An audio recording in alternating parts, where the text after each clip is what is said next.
Good evening, everyone. My name is Valentina Marquez Calambas, and my topic is about Spanish colonization. So, the Spanish colonization period of the Philippines began when Ferdinand Magellan came to search the Spice Island in 1521 and claimed it as a colony for the Spanish Empire. The period lasted until the Philippine Revolution in 1896. The Spaniards ruled the Philippines for over 300 years under these conditions, so continually harassed by the Chinese pirates, by the Moros or Mohammedans from Mindanao and Sulu, by the Dutch and the English who wanted to take possession of the islands, and finally by the frequent revolts on the Philippines of the natives. So the actual work of colonization began in 1565 when Miguel Lopez de Legazpi included treaties of friendship with the native chiefs.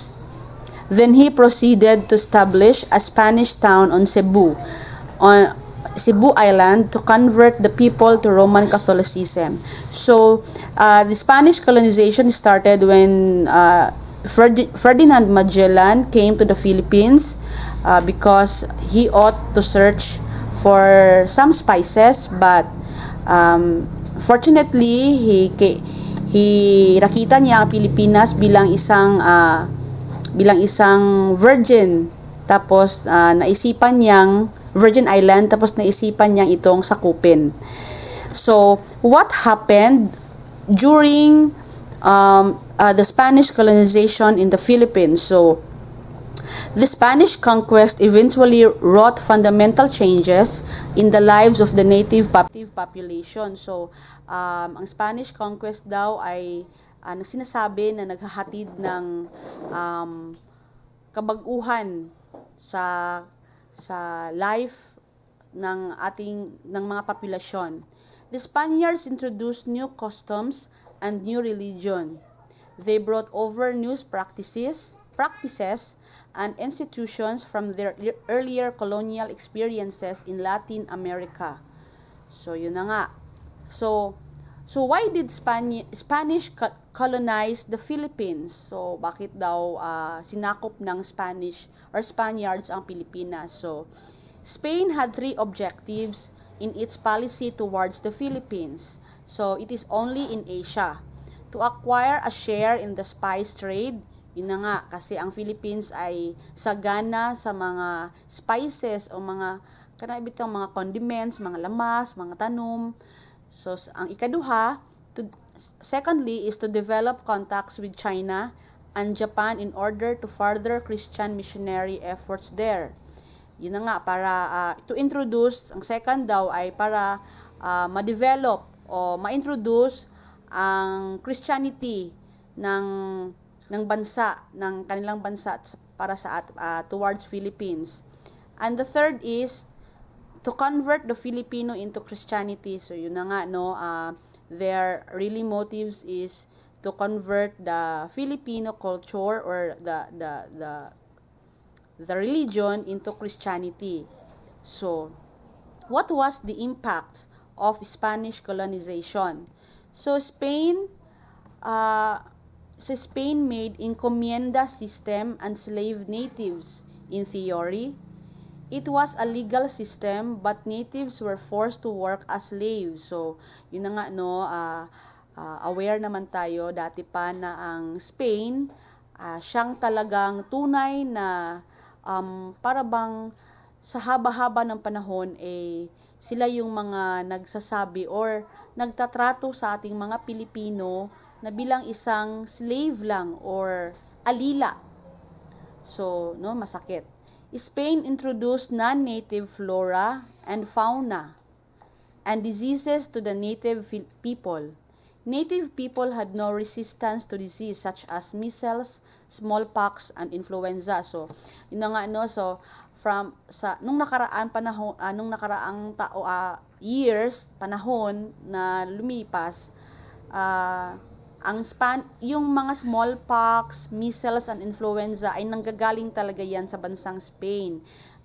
Dati nga may nababalita nga or isang pandemya sa bansang Spain ba yun, or I'm not sure, or Italy, na doon talaga nagsisimula ang influenza na tumagal din ng ilang panahon at kumitil ng buhay ng karamihan ng kanilang mga citizen.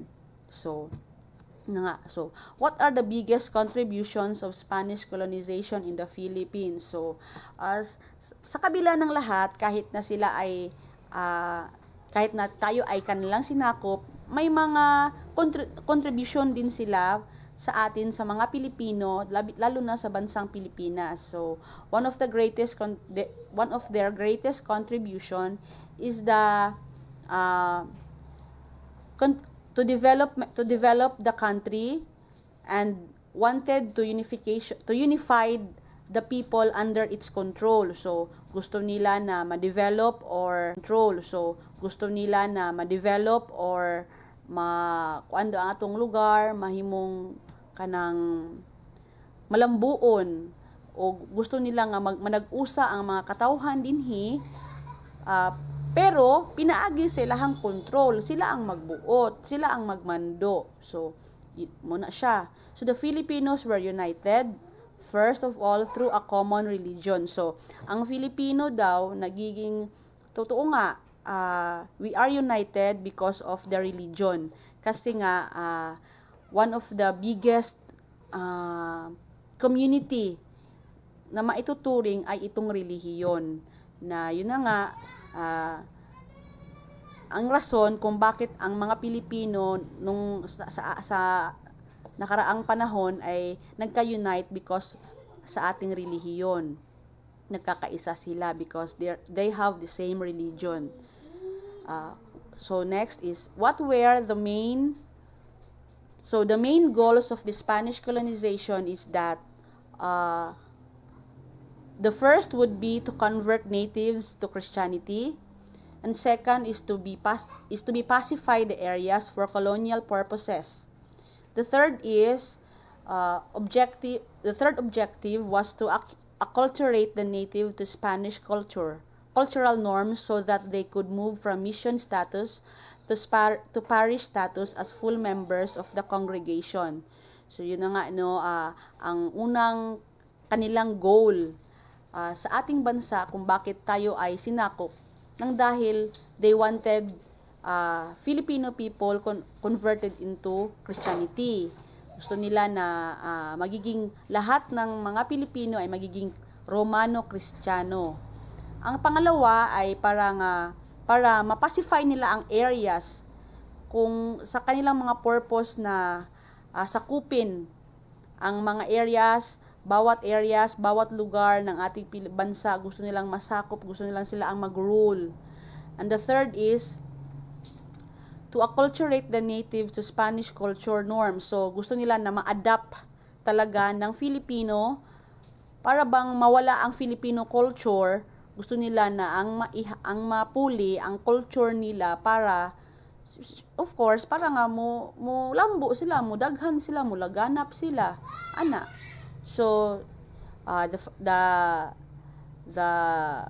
Spanish colonization lasted for over 300 years, and from 1571 to 1898, and of course with the presence of discrimination, repression, features of the Spanish colonial rule throughout its history. So grabe no, from over 300 years, marami tayong may mga positive, may mga negative, may mga disadvantage at mga advantage din na nangyayari within the colonization of the Spanish. But then again, we are lucky that we survived that kind of colonization, and then here we are now.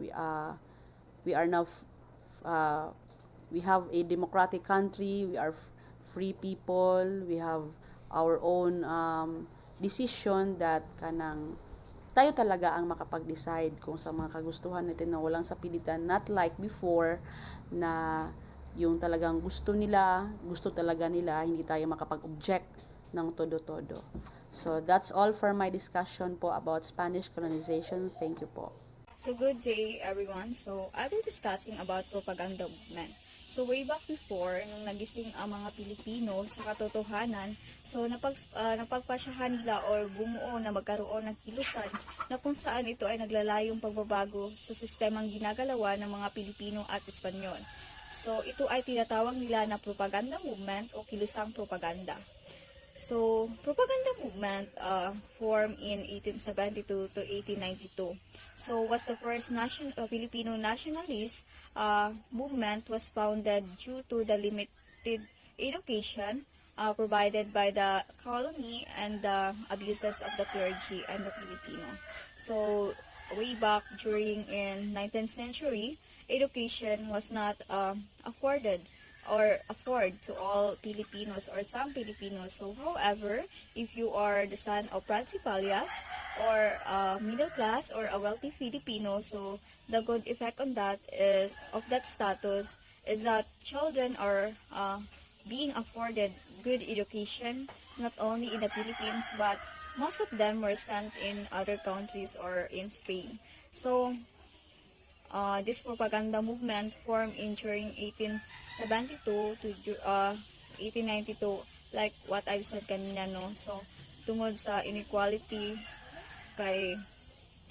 so, like sa education, inequality sa education, so, abuses of Spaniards sa mga Pilipinos o sa mga Frailes, sa una pa lang na discrimination in terms sa mga churches, sa mga Frailes, o gina-discriminate sila sa mga Espanyol. So, this movement is binuo ni siya binubuo ng mga middle class or mga Pilipinong may kakayahan or tinatawag silang mga ilustrado. So, led by Dr. C. P. Rizal, Marcelo H. Del Pilar, and Graciano Lopez. Okay. We have here the rise of propaganda movement or some of the reason why this propaganda movement are being created or nga nung nagtatag sila. So, first, we have here the inequality between the Spaniards and the Filipinos. So, katong naabot ang mga ilustrados sa Spain, katong nang-eskwela sila dito sa Spain. So, they realized that there are a lot of privileges are not being accorded to the Filipinos here in the Philippines.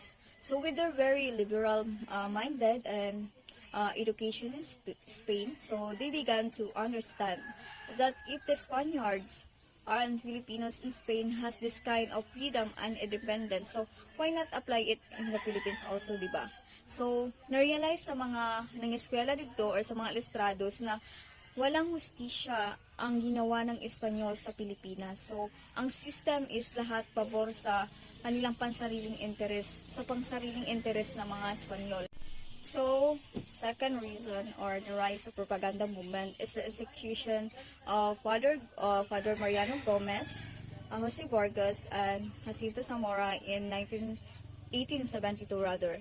So, even sa simbahan or churches sa una, so nanay discrimination na nahitabo so between sa Frailes o sa mga paring Pilipinos here in 1872. So, for Mariano Gomez, Jose Vargas, and Jacinto Zamora were executed in Luneta in 1872. So, kaning or also known as Gamborsa. So, ang Gamborsa is ginarote sila ng mga Kastila tungod sa paratang rebellion sa Cavite noong 1872. So, ang paggarote sa tatlong paring Pilipinong ito ay siyang paggising or isa sa paggising o bumuhay sa pagka-nasyonalismo ng mga Pilipino kung saan nga nagsugod ning kilusang propaganda. So, na-realize sa mga ilustrados nuna, murag sobrang nakaayo ang mga Spaniards kay nahantong na din sa patayan.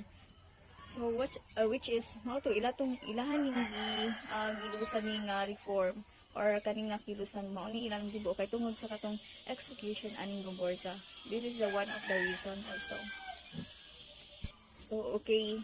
So, Filipino exiles in 1872 met in Hong Kong, katong mga ilustrados. So, sa Spain, sa Barcelona, sa Paris, sa London, and other countries. So, in 1872, so many patriots or patriotic patriotic students gathered and worked together to fight and promote the liberty and freedom of our country. So they fought in an aggressively but peacefully way by writing or means of writing and tongue. These patriots were called propagandists because they waged their movement by means of writing and tongue to expose the defects of Spanish rule in the Philippines and the urgency of the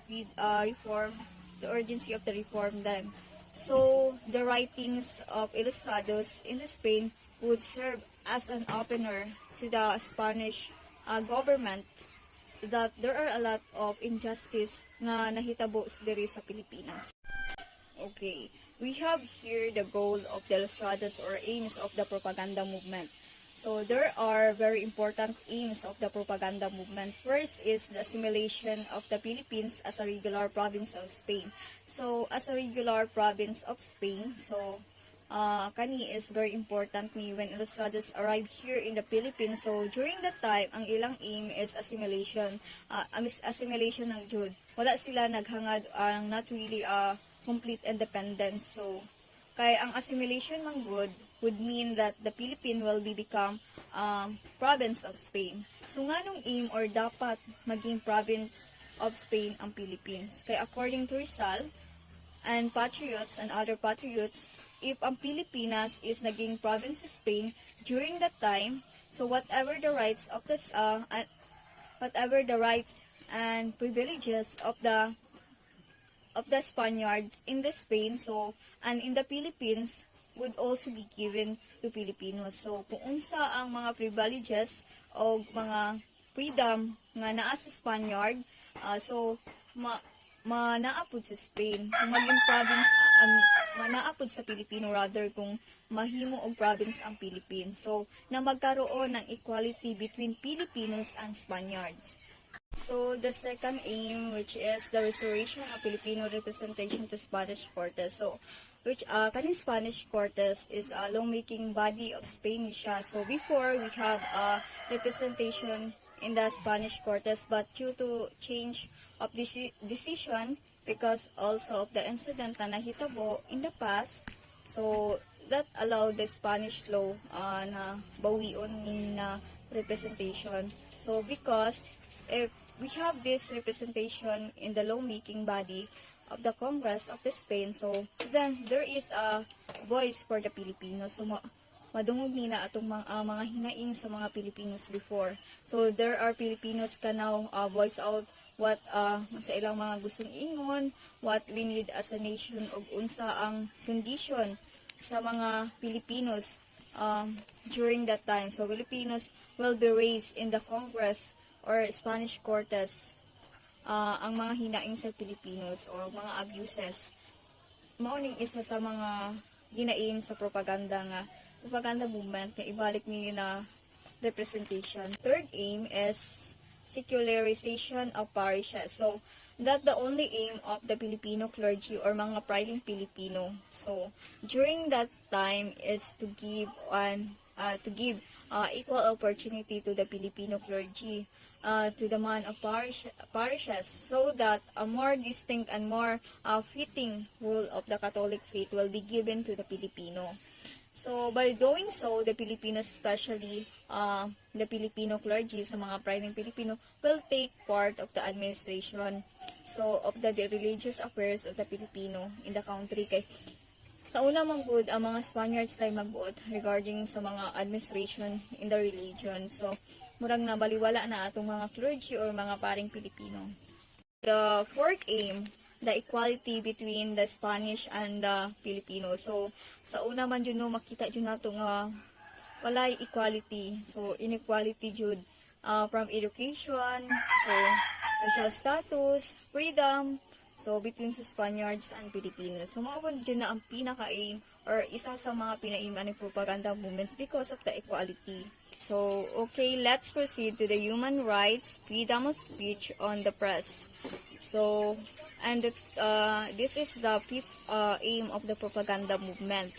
It talks about the individual liberties for the Filipinos, or if the Filipinos given an equal opportunity or katong natupad to mga assimilation or katong tagaan of Spanish Cortes, so on privileges being granted by the Spain. So then the kind of independence na gina-aim ani nga ginag-aim ani nga movement and freedom that Filipinos deserve, so should be given then during in 19th century. And then we have here the economic development. So and then we have here the reforms in the government, so which is ang mga Spaniard raang nakinabang before, so mao nang gusto nila og baghuon ang government during that time. So gihangad ni sa kilosang propaganda na dapat makinabang sa ang mga Pilipinos ug dapat pantay-pantay pod. So reforms in lastly we have here in reforms in education, glamour for the public school system. So kay sa una man good ang ubang mga Pilipinos is wala na ka-eskwela, especially to mga poor Filipinos. So kay ang naka-eskwela lang during that time katong mga middle class or katong mga wealthy Filipinos, were mostly naka-eskwela sila and naka-eskwela sila abroad. So that's all lang po. So good morning everyone, my name is Ken Pinralao and I will be discussing the La Solidaridad and La Liga Filipina. So dili na ko na siya ibasahon kung saan naa sa PPT. Kabalo naman ko na nagbasa-basa po mo na. But I will be discussing the aims of La Solidaridad and La Liga Filipina ug unsa po yung sulod sa La Liga Filipina. So bali akong istorya is ang whole content na nila. Dili ko isa-isa dun sa nasa PPT. So first is La Solidaridad. So La Solidaridad was a newspaper published during the Philippine Revolution that aimed to promote political reforms and independence from Spanish colonial rule. It was founded by Filipino nationalist Jose Rizal, who believed that education and awareness were essential to achieve social and political changes in the country. So the primary goal of La Solidaridad was to raise awareness among Filipinos about the injustices and oppression of Spanish colonial rule and to advocate for reforms that would lead for greater autonomy and self-governance. So the newspaper aimed to reunite Filipinos across class and regional lines, promoting a sense of national identity and pride. So La Solidaridad published articles and essays on a wide range of topics, including politics, history, culture, and social issues. So its writers, who included prominent Filipino intellectuals and revolutionaries such as Garciano Lopez Haina and Marcelo H. Del Pilar, so used the newspaper as a platform to express their views and ideas and to inspire Filipinos to take action against colonial oppression. So overall, the aim of La Solidaridad was to help mobilize the Filipino people towards achieving political and social reforms, leading ultimately to the country's independence. So that's also La Solidaridad. Okay, next is what is La Liga Filipina? Unsa po'y sulod sa La Liga Filipina? So La Liga Filipina was a civic organization founded by Philippine national hero Dr. Jose Rizal on July 3, 1892. The organizations aimed to unite Filipinos and advocate for their rights and welfare under Spanish colonial rule. Its members including middle-class Filipinos who were educated and financially stable. So the goals of La Liga Filipina were to push for reforms such as equality, representation in government, and the integration of the Philippines as a province of Spain. It also aimed to establish a Filipino-owned business that would provide employment opportunities for Filipinos. So, however, the organization was short-lived as Rizal was arrested and exiled to Dapitan in Mindanao. So, the Spanish authorities also saw La Liga Filipinas as a threat to their colonial rule and eventually disbanded it. So despite its brief existence, La Liga Filipina is a recognized as a significant moment in Philippine history, and it served as a precursor to the Philippine Revolution against Spanish colonial rule. So, and that's all. So, ang La Solidaridad and ang La Liga Filipina is muna siya, importante na siya na article, importante na siya na mga sulat sa tuang sa tuang Philippine history, kay mao na siya ang nakatabang sa tua unsa ta ka free ron, isa na siya sa mga katabang sa tua kung anong na wala ta sa kamot sa Good day to English and everyone, especially to Miss Keisha. So, I am Nichila Jane Traya, EBPA student. So, I would be discussing the lesson 5, which is the 1896 Philippine Revolution. So, the learning outcomes at this lessons, at the end of this lesson, the students will be able to first understand the complex narrative of the 1896 Philippine revolutions. Second, identify the turning points that shaped the totality of the revolutions. Third, expound the controversies and intricacies that surrounded the important events and people of the Philippine Revolution. Fourth, recognize the struggle of the revolutionaries in asserting Philippine independence and self-government. And the last one, explain how did the Philippines respond to the American intervention. So those are the learning outcomes of this lesson 5, the 1896 Philippine Revolution. So Philippine Revolution in 1896 to 1898, Filipino independence struggle after more than 300 years of Spanish colonial rule exposed the weaknesses of Spanish administrations but failed to evict Spaniards from the island. So we are being 300 years na nag-struggle sa pag sa Spanish colonial rule sa atong country, no, which is ang Philippines. So dugay-dugay jud ta na murag gisakop nila that time. So it start in 1896.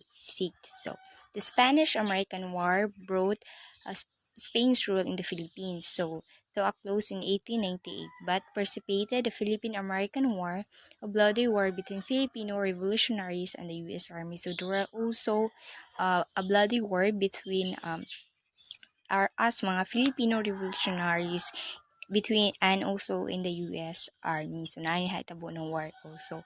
So why did the Philippine revolutions of 1896 happen? So anong nahitabo jud nga na ay Philippine revolutions in that time? So the Philippine revolutions against Spain was sparked in 1896. So nagsugod jud siya in the year 1896. So dara jud siya murag nag-start ang pagkuan sa Philippines, ang revolution. So, after Spanish authorities discovered the Katipunan, so,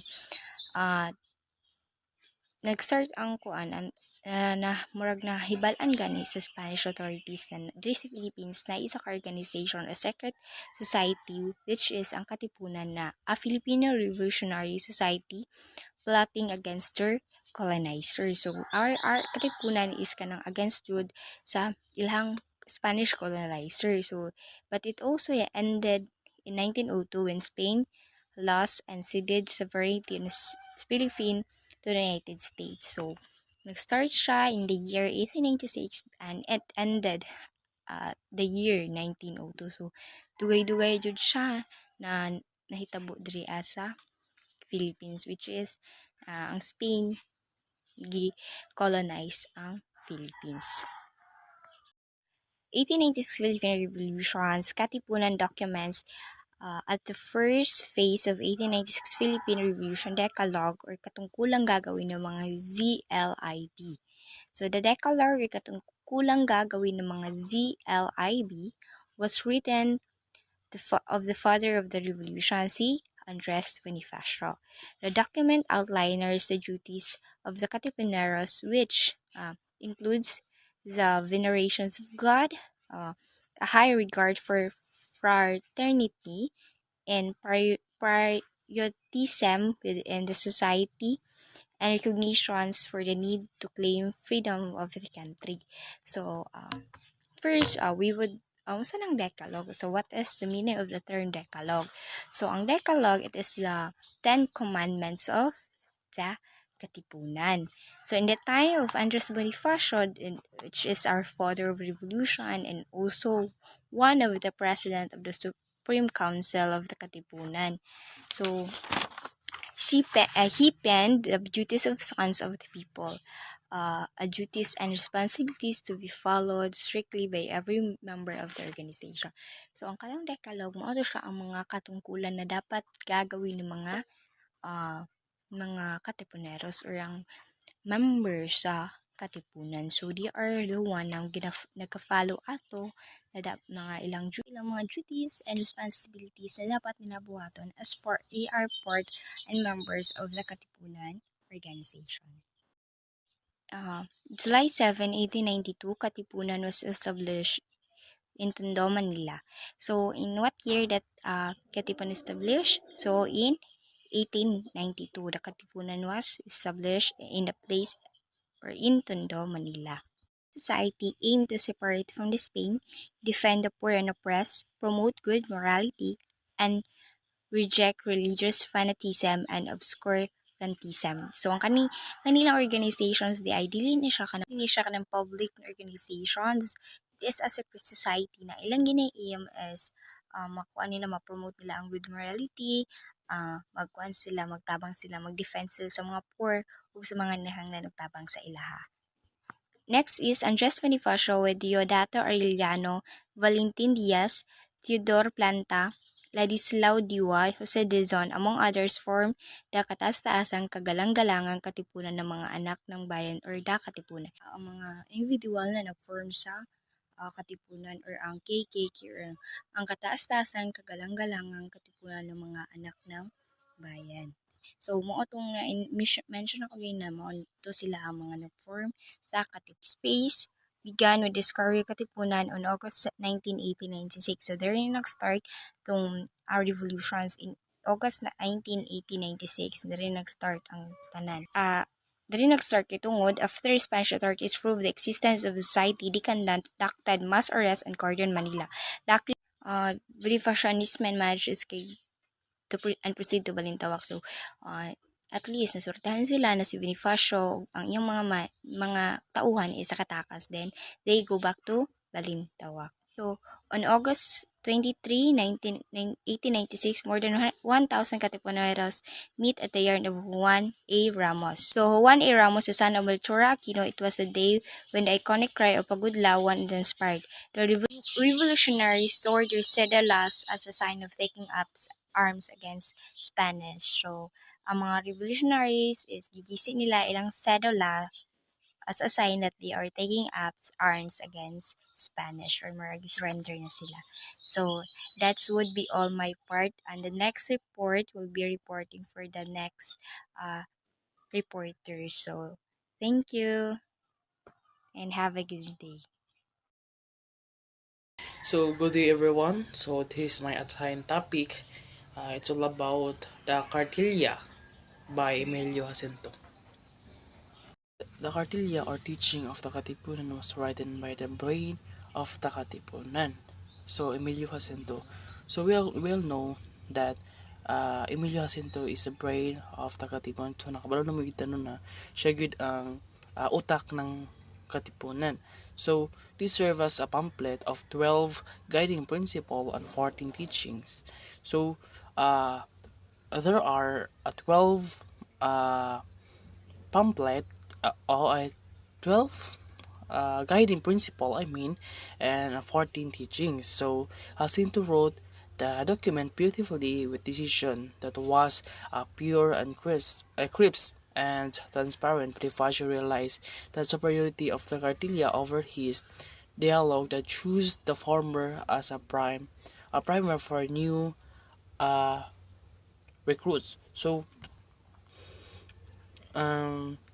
Emilio Jacinto the primer or Katipunan, also known as Cartilla ng Katipunan. So, it's written on 1892 by Emilio Jacinto for who it was written. So, kinsa siya nagsatani or Insayud.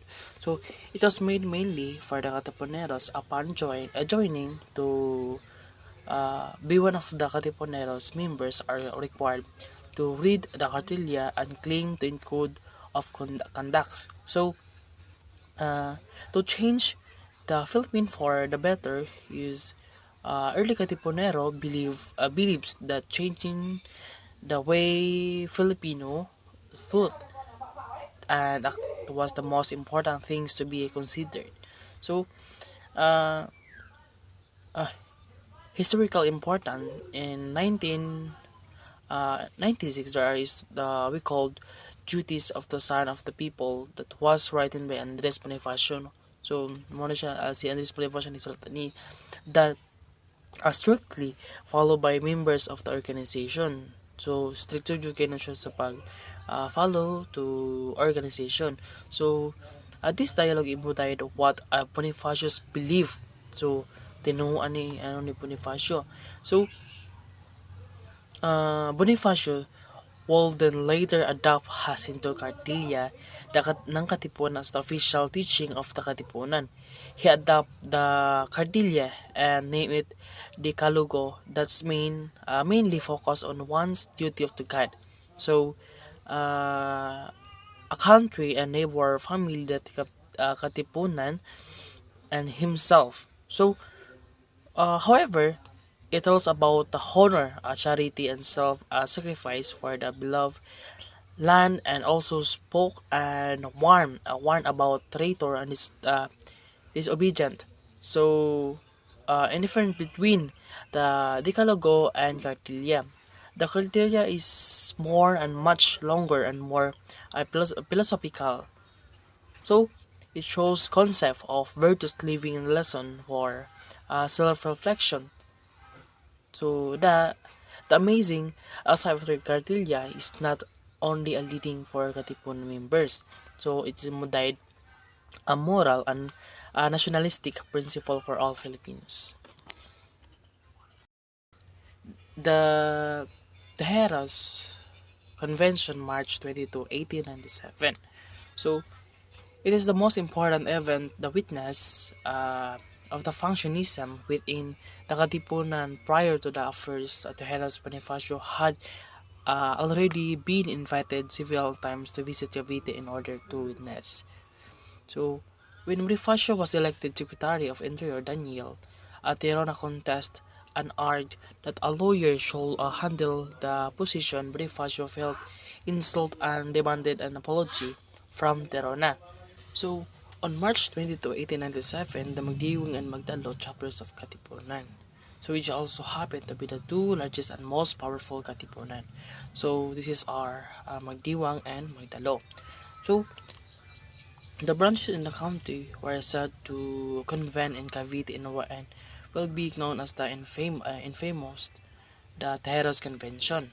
The purpose of the convention was to discuss the Katibon defense of Cavite. So, muna siya na patuon si Emilio Jacinto kay para siya witness. So, to set up a revolutionary government in part to quell the rivalry between the Magdiwa and Magdalo groups. So, Bonifacio as a leader of the Katipunan preside over the convention, although Bonifacio did not take a side in a faction. So, this is my last part of my topic. So, Magdiwang versus Magdalo. So, the bad blood erupted between the two Katipunan Council in Cavite. So, there are Magdalo and celebrate Magdalo and Magdiwa and versus Magdalo. So, celebrated due to lack of respect and territorial. I mean, so competition from promoting Mariano Alvarez to invite Bonifacio to Cavite and intercept. So, na-discuss naman ako, na-explain naman ako to gainan nuna kung kanini si Mayor Alvarez to invite ang Bonifacio sumurong na insult siya ani. So in 17 December in 1890 convention reaffirmed their commitment to the Katipunan. So a month after the Acta de Tejeros was signed, Bonifacio once again took things a step further by issuing the Acta de Nec. So, The document proclaims that some leaders of Katipunan had betrayed the revolution and had committed treason. Excuse me.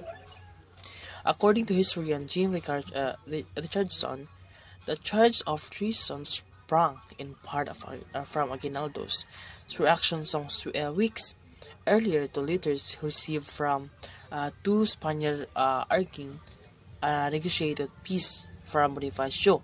So, the revolution was non-negotiable and so Aguinaldo has willing abandon in provide the Spanish agreed to some concession. So, the document uh, is signed by 41 men, so 41 kalalaki.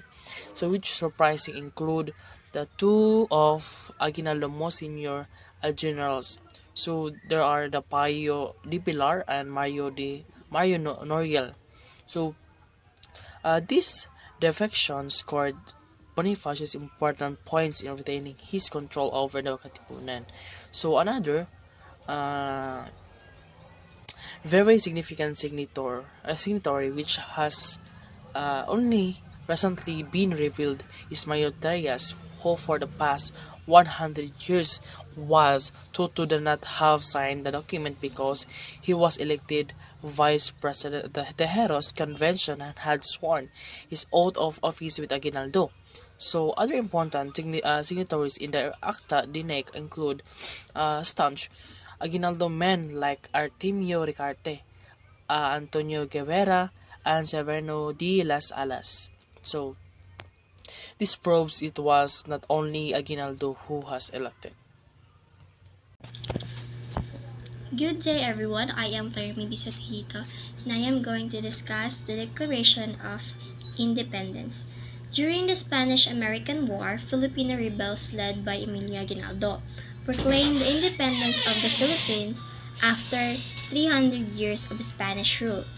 By the mid of August, Filipino rebels and U.S. troops had ousted the Spanish, but Aguinaldo's hopes for independence were dashed when the United States formally annexed the Philippines as part of its peace treaty with Spain. The Philippine island became a Spanish colony during the 16th century. They were ceded to the U.S. in 1898 following the Spanish-American War. In 1935, the Philippines became a self-governing commonwealth. Manuel L. Quezon was elected president and was tasked with preparing the country for independence after a 10-year transition. In 1942, the island fell under Japanese occupation during World War II, and U.S. forces and Filipinos fought together during 1944 to 1945 to regain control. On July 4, 1946, the Republic of the Philippines attained its independence. So the Declaration of the Independence was, as what we have learned during our past history subjects, our country has been colonized by the Spanish for almost 300 years. And what our fellow Filipino felt that time was struggling, a burden or a disaster that we don't want it to experience again. That's why we have the heroes that helps or that make our country free from those colonized people, colonizing nation. And by the help of the America, we are being free from that 300 years of disaster.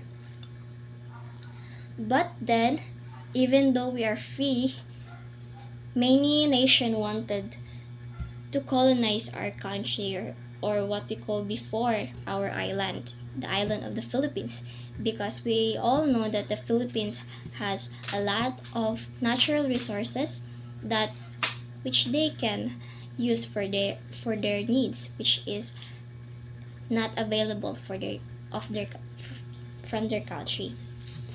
That's why One of the countries that wanted to colonize us was Japan. But then America won't allow that, so that they helped us to fight against Japanese during 1944 to 1945.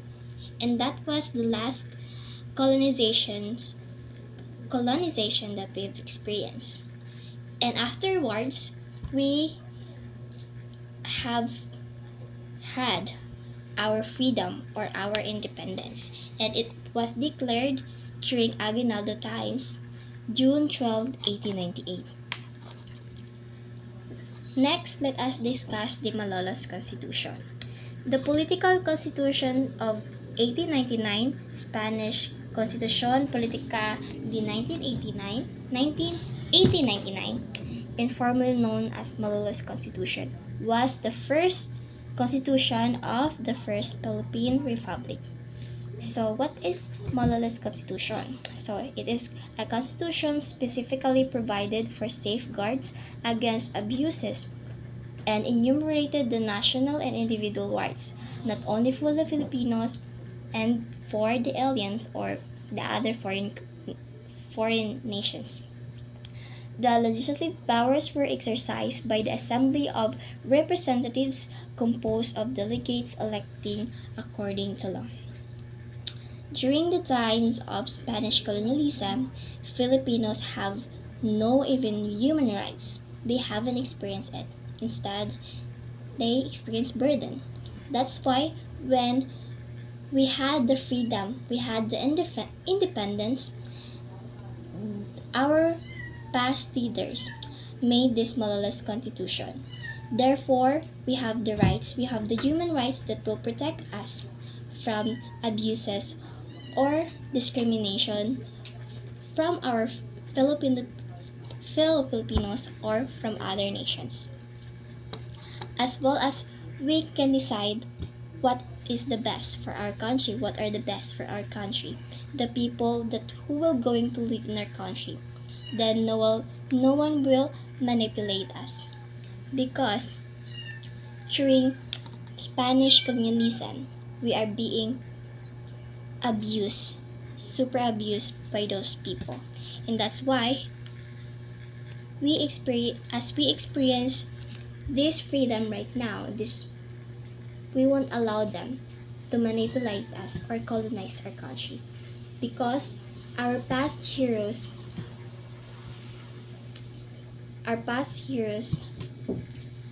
give their lives in order us to feel this freedom, in order us to have this independence, in order us to feel and to have our own human rights. So therefore, we can live the world free and peace. That's all. Thank you.